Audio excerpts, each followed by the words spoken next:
Bonjour, aujourd'hui je vais vous présenter la nouvelle muselière Ornetin.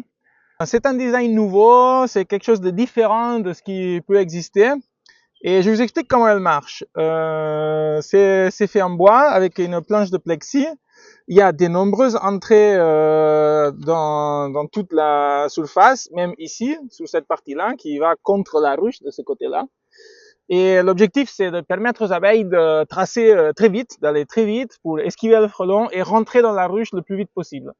Par rapport à un réducteur Nico, la longueur d'entrée, disons, la possibilité d'entrée, elle est 5 fois supérieure sur cette muselière que sur le réducteur classique. Donc les abeilles, elles peuvent vraiment entrer et sortir par nombreux endroits, et donc le frelon, il est toujours esquivé, chanté, c'est ce qu'on voulait faire. Ça s'installe tout simplement avec une petite vis, ça se pose devant la ruche, et on vient visser là, clac, et ça y est, c'est fini, c'est réglé.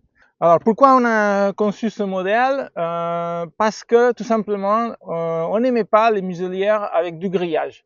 Le grillage, il empêche les abeilles de traverser rapidement. Les abeilles, elles ont du mal à mettre les quatre pattes sur un fil de fer. Et donc, ça les bloque, ça les freine. Et du coup, les frelons, ils pouvaient se jeter dessus à ce moment-là et les attraper. C'est pour ça qu'on a oublié le grillage et on a voulu faire quelque chose de différent, tout en ayant des grosses surfaces de passage. Une deuxième contrainte qu'on s'est posée en faisant ce design, c'était qu'il fallait que ce soit pas encombrant, surtout si on veut vous l'expédier, que ça prenne pas de place et que ça pèse pas. Cette muselière, elle est expédiée en kit. Ça rentre dans une toute petite boîte plate et je sais pas quel poids elle fait. Elle doit faire à peu près 700 grammes, 800 grammes. Donc, super simple à expédier. Donc, vous la recevez en kit à la maison et vous avez à la monter juste en vissant quelques vis. Les trous sont déjà percés et vous avez juste à suivre le mode d'emploi. Il y a une petite vidéo qui vous explique comment faire.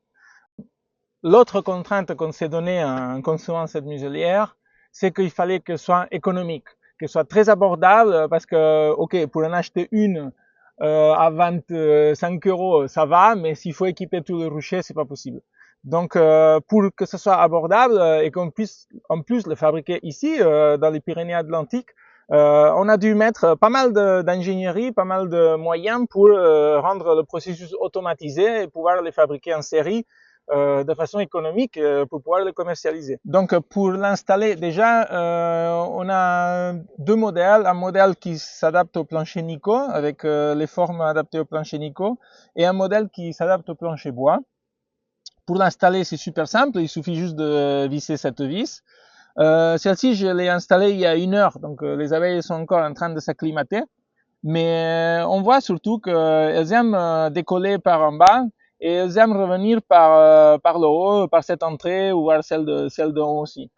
Pour l'instant, il n'y a pas de frelons, donc il n'y a pas de pression, c'est encore bien.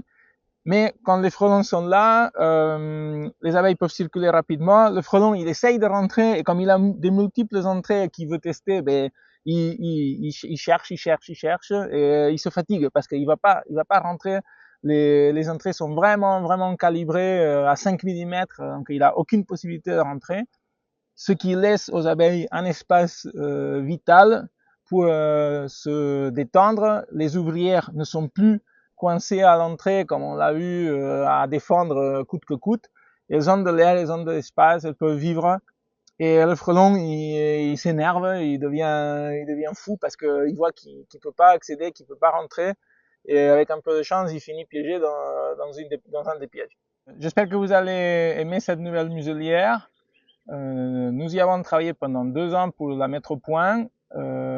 Essayez-la. Certainement, il y a des choses à améliorer. N'hésitez pas à nous faire vos commentaires. Je vous souhaite une bonne arrière-saison et les frelons n'ont qu'à bien se tenir.